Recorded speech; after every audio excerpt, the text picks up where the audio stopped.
First at 4, sunshine didn't show up today, but it will tomorrow. We'll show you what that's going to do for temperatures and keep an eye on that rain and snow this weekend. Karen? All right, Ben, we also have breaking news at 4. Facebook is facing a lawsuit from 48 states and federal regulators. We'll tell you what's at stake. British regulators offer a new advisory about the Pfizer vaccine for the coronavirus, while an American neighbor gives that vaccine a thumbs up. Paula. Keeping restaurants from sinking and their employees from going under while feeding those barely treading water. They're really looking forward to getting a restaurant meal. It's a sister act you can get in the habit of helping. Live from downtown Detroit, home of WDIV and Click on Detroit, Local 4 News First at 4 starts now. Good afternoon, everybody. I'm Karen Drew. Tomorrow could be one of the most important days yet in our fight against the coronavirus. Right now, First at 4, we are tracking key developments on that Pfizer vaccine and in the battle over COVID relief. First, the numbers we show you every day are being watched very closely, and the state just reported 4,900 new cases in the past 24 hours. For perspective, that is 1,000 less than yesterday. We've also seen 75 additional deaths. We know the state health department is tracking those numbers to see if and when a partial lockdown could be lifted. Meantime, Canada health regulators have authorized the use of the Pfizer vaccine in that country. In Great Britain, day 2 of the vaccination program brings a new advisory on the vaccine from Pfizer and biotech. Regulators there say people who have, quote, significant allergic reactions should not get that vaccine. The advice comes after 2 members of Britain's National Health Service experienced allergic reactions after receiving the vaccine. Today at 5, we're going to take a closer look at those allergy concerns and date from the trials. Then at 6, we are going to preview tomorrow's meeting of the FDA advisory panel as it meets to consider emergency use authorization in the United States. Well, the clock is ticking. Congress does not seem to be making progress on a new COVID relief bill. It's been more than a week since a bipartisan plan was unveiled. Local 4's Kimberly Gill following the very latest in the newsroom. Kim, where do things stand? Hi, Karen. Good afternoon. The negotiations have become quite confusing with the Trump administration jumping back into the mix. It wants to send $600 to most Americans, but that offer comes with a cost. The Trump administration is now offering a plan worth $916 billion. It adds that $600 payment to most Americans, but it cuts the $300 per week in extra unemployment that was part of the bipartisan plan. Top Democrats quickly blasted that idea. Another sticking point is liability protection from COVID-related lawsuits that might be brought against businesses, universities, and others that reopen during the pandemic. Both sides say failure is not an option, but listen to the rhetoric. There's a huge list of helpful policies that both sides agree on. This need not be rocket science. But we can't do a thing unless the Democrats decide they actually want to make a law. We're trying to get a bipartisan compromise along the lines of the Gang of Eight framework. We need Leader McConnell to stop sabotaging the talks and work with this Gang of Eight, which is the most hopeful and the only bipartisan group together. Well, the pressure is increasing day by day. Congress also has to approve an overall spending plan by Friday to avoid a shutdown. The House is expected to pass a 1-week extension to give lawmakers more time. So, Karen, a lot of big issues going on to the wire here before the Christmas break, but we'll, of course, keep you posted and keep you updated.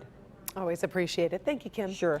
Decision 2020 may feel like the election battle never ends. We'll have a new audit in Michigan, and President Trump gets involved in another legal battle involving our state.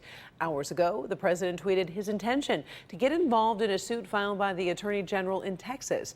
Ken Baxton is asking the U.S. Supreme Court to overturn the presidential results in Michigan, Wisconsin, Georgia, and Pennsylvania. Michigan's Attorney General will file a brief in the case tomorrow. Meantime, Secretary of State Jocelyn Benson is launching the most comprehensive post-election audit in Michigan history. It will involve hand counting randomly selected ballots throughout the state. Should be done by mid-January. Detroit Mayor Mike Duggan reveals more details on the process to secure recreational marijuana licenses in the city. City residents can begin applying for Legacy Detroit status beginning January 19th. Legacy Detroiters must show that they have lived in the city for at least 10 of the last 30 years. Licensed applicants can begin applying for adult use licenses beginning April 1st. Legacy Detroiters will have first priority in review process ahead of general applicants. Councilman Tate and council stood up to a great deal of criticism in delaying the approval of recreational dispensaries in the city of Detroit until we were able to come together and do something that said we are going to honor the wishes of the voters. We're going to do it in a way where Detroiters have real opportunities. So there are 10 different types of licenses that will be available for recreational marijuana. We'll be following that closely. Meantime, Mayor Duggan is gearing up for another important virtual news conference. That happens in about 90 minutes. He's going to be talking about the 2021 mayor's race. Leaders from the city of Detroit and Governor Gretchen Whitmer are expected to join him. Duggan has already won 2 terms. You can watch his announcement at 5:30 live on clickondetroit.com. We'll also have an update tonight at 6. Well, we are seeing a slow warm up. We made it above 40 degrees, but what comes next? Ben Bailey standing by with a preview in our first forecast. Hi, Ben. Hey, Karen. Yeah, we thought we would see some sunshine today, and it's coming. We can see it on the satellite, but it's just not here yet. Ann Arbor, one of the places that looks a little bit brighter than the rest of us, which are still socked in with some of those lower clouds. Again, the sky's starting to brighten there. Temperatures are in the mid-40s across most of the area. Lapeer, one of the cool spots, at 39, but we can see that line just slowly advancing across the state. Of course, we're losing the sunlight, but you can see that it's getting just into our west zone right now. So we will continue to watch skies clear tonight. That's going to set up for a pretty chilly night tonight, but a bright day tomorrow. And the big question remains, can we keep the clouds out of here long enough to see the northern lights possibly tomorrow night? We'll look at all the factors that go into that. And of course, the rain and snow we're expecting for Saturday and Sunday, all in a few minutes. Karen? All right. Thank you, Ben. Well, we first met the Sisters of Deo Gratias Ministries in Detroit last spring after COVID-19 ravaged their order. More than a dozen nuns lost their lives in just about a month. Well, these sisters found a way to protect themselves from the virus and still serve their community. Now they need your help for a special project. Paula Tutman joins us live this afternoon. And Paula, this is a project you have a particular interest in. Very close to my heart because in full disclosure, I am part of the planning committee for this food raiser. We're not only trying to feed people who are food insecure, but we're trying to keep restaurants open as well as workers getting a payday. And so it's a tall order.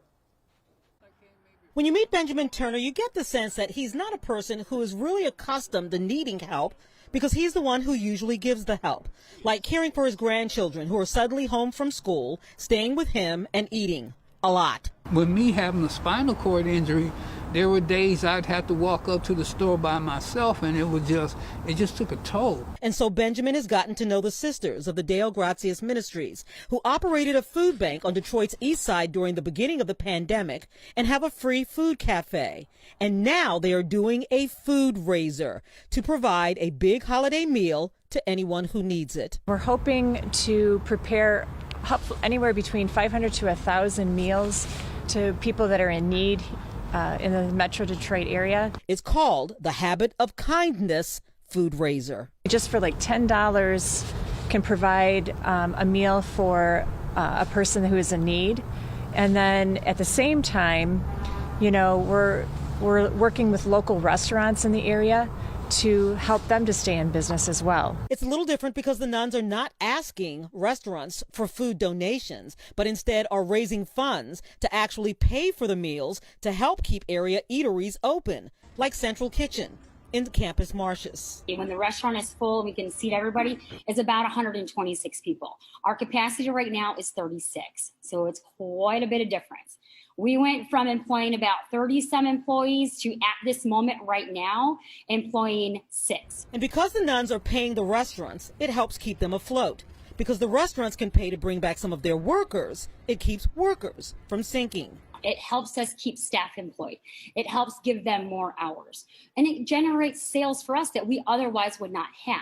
And because the nuns will be providing free meals to those who need them, people who've never needed help before on one special day keep their nostrils above the waves.